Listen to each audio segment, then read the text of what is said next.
McGowen, President and CEO of Memphis Light, Gas, and Water. Everybody ready? Okay, go ahead. Doug, customers feel they're being punished for a problem that was not their fault. So if it's an MLGW error, why is MLGW not absorbing the cost of it? Okay, so I appreciate the question.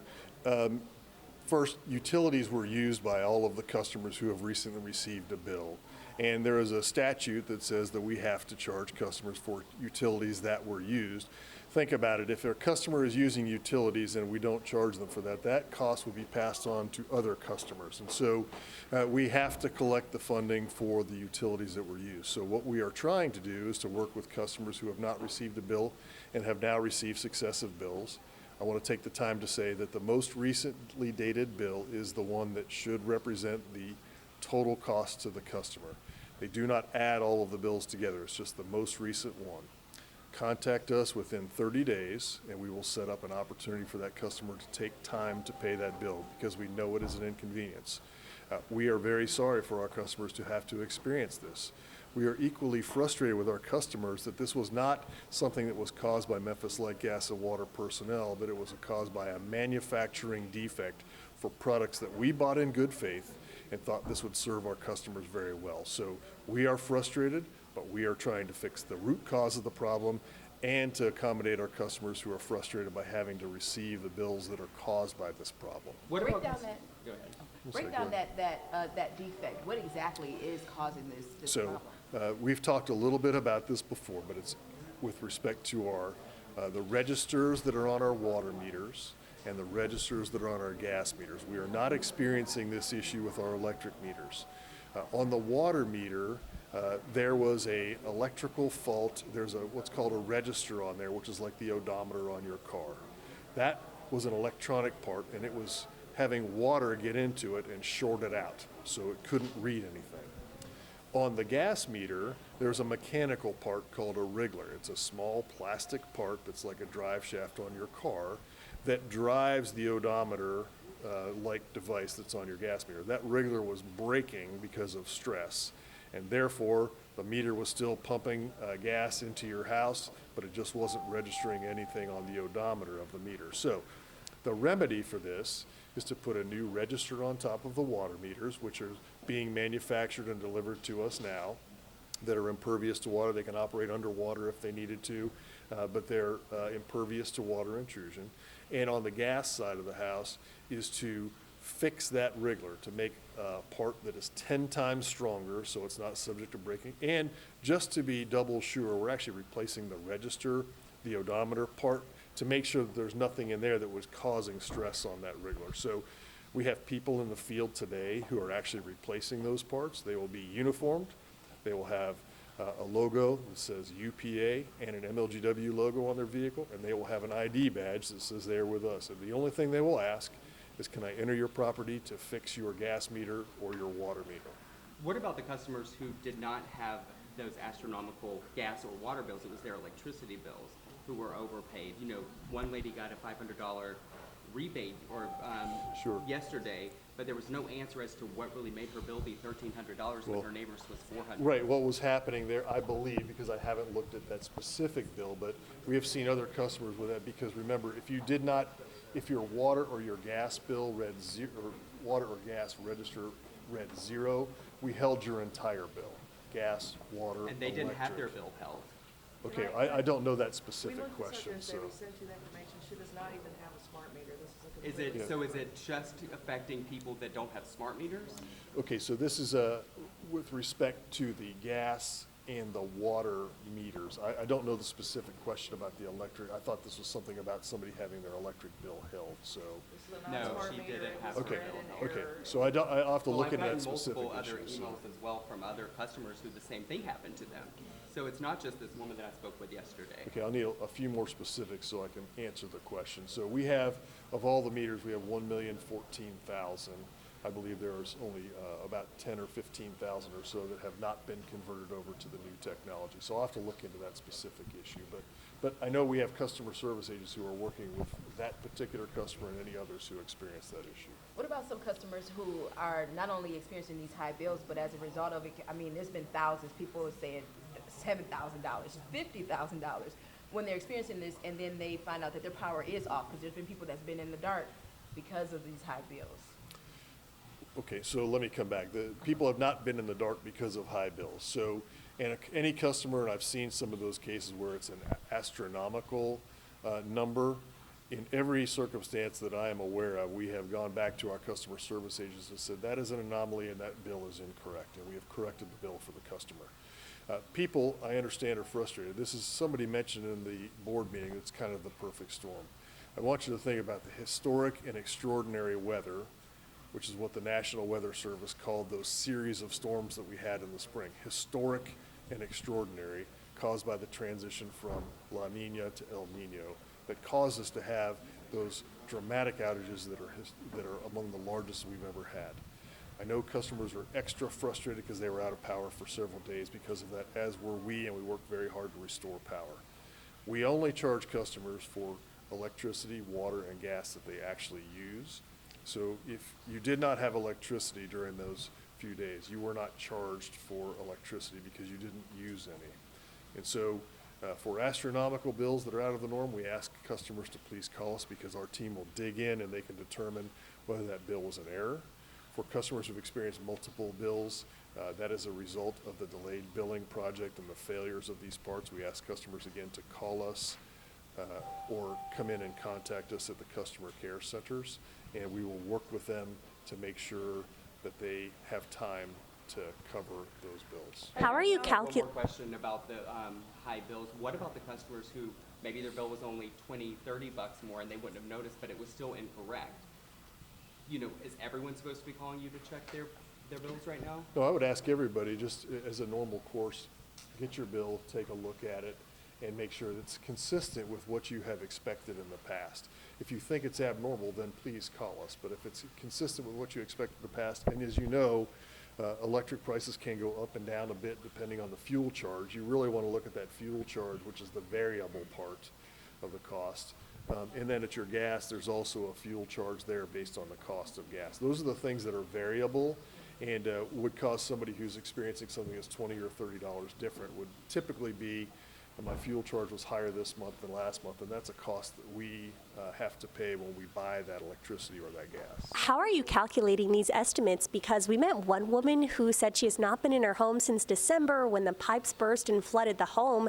She says she doesn't know how she has any usage at all. So estimates are based, there is actually in our billing system, it is consistent with industry standards, the estimation tool that we use, and it's based on 12 months of prior usage. And so the usage that we have, if there were months where there was no usage whatsoever, that's not factored into the what would be expected to be used for a customer. So we look at the prior 12 months of actual usage and use that as the basis for which we estimate the bill. And it is a very accurate process. But how is that fair if a customer wasn't using their electricity and you're using last year's estimates? So I don't know the specifics of the question that you're asking. I'd have to dig in a little bit more to understand exactly the circumstances for that customer. But that sounds like an unusual circumstance where a customer was not in her house for a significant period of time. That's not the typical experience that a customer would have. So we'd be happy to talk with that customer specifically to say, hey, I wasn't in my house for the last 4 months. Okay, well then that's a circumstance we could take care of. Most customers do live in their house year round, and so those are the customers that will represent the majority, and we would, our processes are aimed at that. For individual kind of outlier circumstances like that, we would have to deal with that customer individually to make sure we have it accurate for her. Just one question from me, President McGowen. The woman that spoke earlier talked about going to those centers and people being rude. Yes, yes. Can we just speak to that? Because I know there's frustration on both ends, but Yeah. it makes it 10 times harder when people have to deal with those who are not really easy to work with. Yeah, sure. So I think what you said is accurate. There's frustrations on both sides. Our team is very dedicated, and they come to work every day trying to do the level best they can for the customer. And so we ask them to please be as patient and to be as kind and compassionate with our customers. Unfortunately, there will be times when, on both sides of the exchange where tempers can get heated, and we always work with our customers or with our customer service agents to say it's time to take a break, time to step away. You all know how frustrating it can be if you're working with day after day, customer after customer, and so we're trying to monitor our staff to make sure they get breaks when they can, they have time to decompress so that they can be in their best position to deal with customers. Again, we're very sorry for any customer who's experienced the delayed bill because of these hardware issues. We're sorry for customers who have experienced some stress because of receiving multiple bills. We have worked very hard to try to get this problem resolved and get past it. For customers who experience less than the customer service that they didn't expect, I would just ask for a little patience with our folks as well. We're sorry if you had a bad experience, and understand our agents are also working with customers who are frustrated all day long. So we try very hard not to have that, and we will give our team the tools they need to be as compassionate as possible with customers. So it's And an I'm issue, sorry, yeah. just one follow-up to that is Yeah. the staffing at these community centers. Yes. What are we going to do about that? Because obviously it's manpower that's on these. Sure. Well, and we've added some staff to our call center. We've added some staff to our customer care center.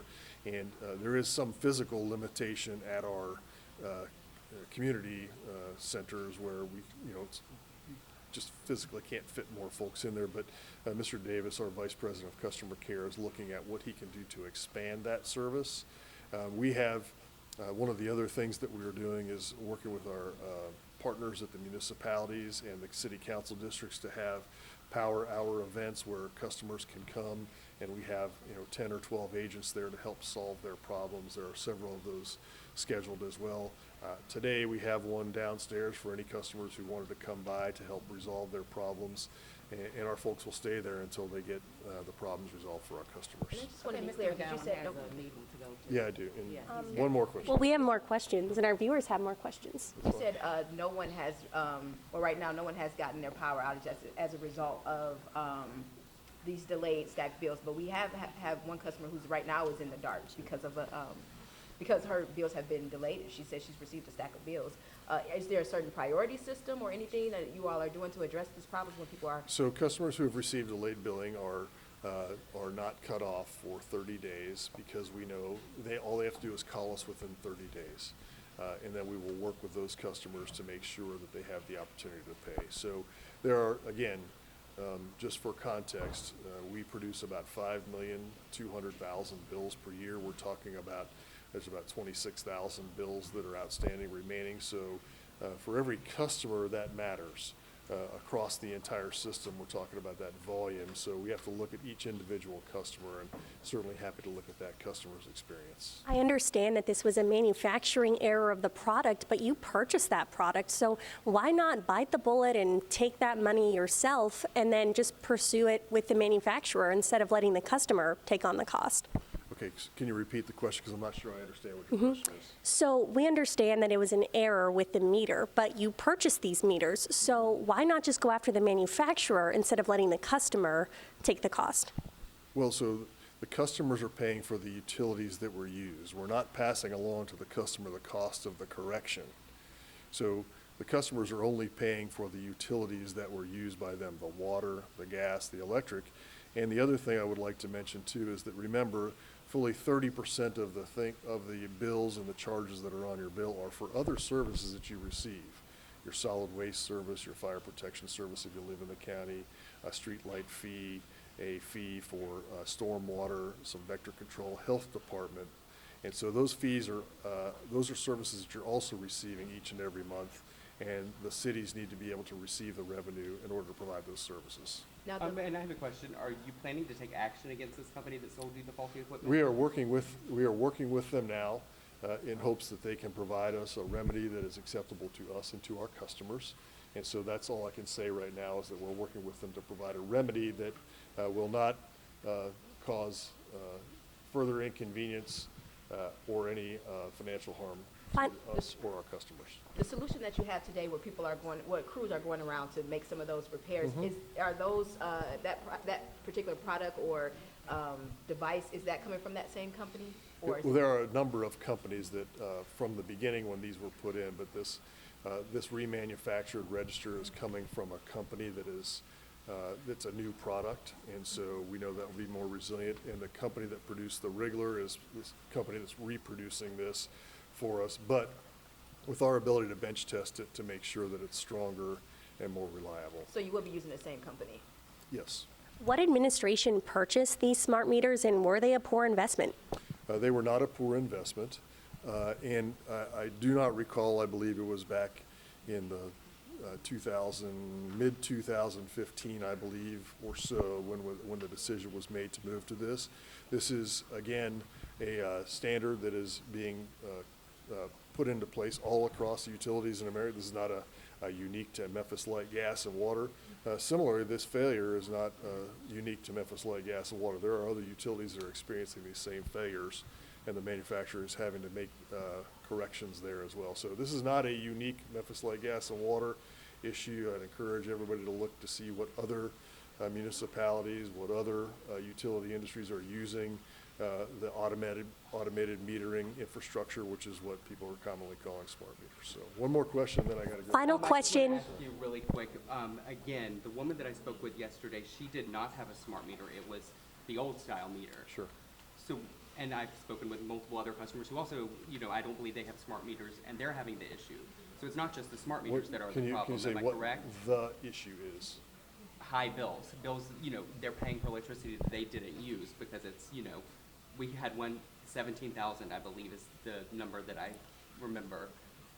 Nobody uses $17,000 of No, they don't. electricity. So the issue, and I answered that question earlier, for a customer that has that kind of an experience where it's exceptionally high, we ask that they contact us or come in, and we will work with them to correct that issue. If that is an erroneous reading, we will correct that reading, and we have done so in the past. With delayed bills and billing errors, how can any customer be confident their bill is accurate?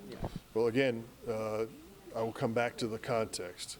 5,200 bills that we produce a year, and we're talking now about 26,000 bills out of that number. And so for the very vast majority of customers, they are receiving